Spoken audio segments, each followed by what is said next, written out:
Well, it's grown from a small cross-country ski race to a staple winter event here in Minnesota. We're, of course, talking about the Loppet Festival, and here to tell us some more, we're joined by Megan and Lindsay. Thank you both so much for being here this morning. Thanks for having us. So for folks who might not be familiar with it, maybe they just moved here, what exactly is the Loppet? So the Loppet is an organization that we put on a whole series of events and programs throughout the year, but the festival is aimed at getting people outside. So our entire mission is to connect people to the outdoors through experiences that grow community. So that is available to people of all ages and abilities. It's ski racing, ski joring, cube tournaments, fat tire biking, snowshoeing, and more.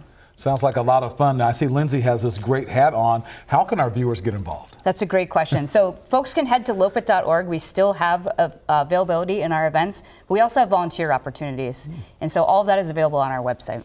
I know last year was really big because it coincided, was it with the qualifiers for the U.S.? It was a World Cup event that we hosted, yeah. And I know that was finally able to go off without a hitch with some of the natural snow we got right before the event. But how is the track this year, given the fact that we haven't had a lot of snow, but we've had the cold? It's actually in great shape. We have 7 kilometers of trail ready for our events, and we're prepared to have everything next weekend on February 1st and 2nd. Great. Sounds fun. Now, what is a luminary Loppet? I see you got this thing melting in our studio. What is this thing? Sure, yeah. The Luminary Loppet is the Loppet's biggest fundraiser and largest event of the year, taking place at Lake of the Isles. We'll have, in Minneapolis, we'll have 1,200 ice luminaries and 800 of these globe luminaries lining the trail, as well as some bigger ice features, including Ice Henge and Luminary Hall. We'll have community singing, and then we'll have the Luminary Party, where we'll have live music, beer, food trucks, campfires, s'mores, and all that jazz. And so something for all ages. Something for all ages, definitely. Is that the fundraiser? That's part the of biggest fundraiser. So the fundraiser part is just buying tickets. And so joining us, purchase your tickets online at loppet.org.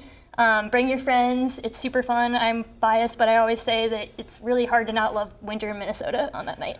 What's it like whenever you see someone come out maybe for the first time and they say, oh my gosh, I'm hooked. How do I get into this more? What's it like for you guys to kind of spread that passion? I would say that's why we do this work, because we recognize that everybody's journey with the outdoors starts somewhere, and it could be in their backyard, it could be at Theo Wirth Park where we're based, and then that leads to a lifetime of engagement.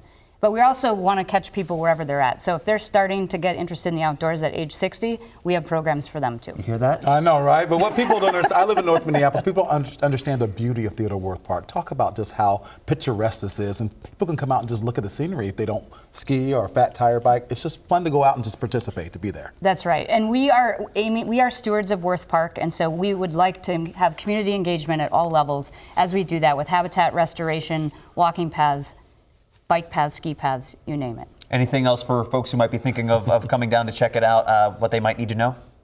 Dress for the weather, dress in layers, and we'll have a great time. Great. All right, thanks for joining us this morning, Megan and Lindsay. The City of Lakes Loppet Winter Festival is happening on February 1st and 2nd. The Luminary Loppet will be held on February 8th. You can find more information at www.loppet.org.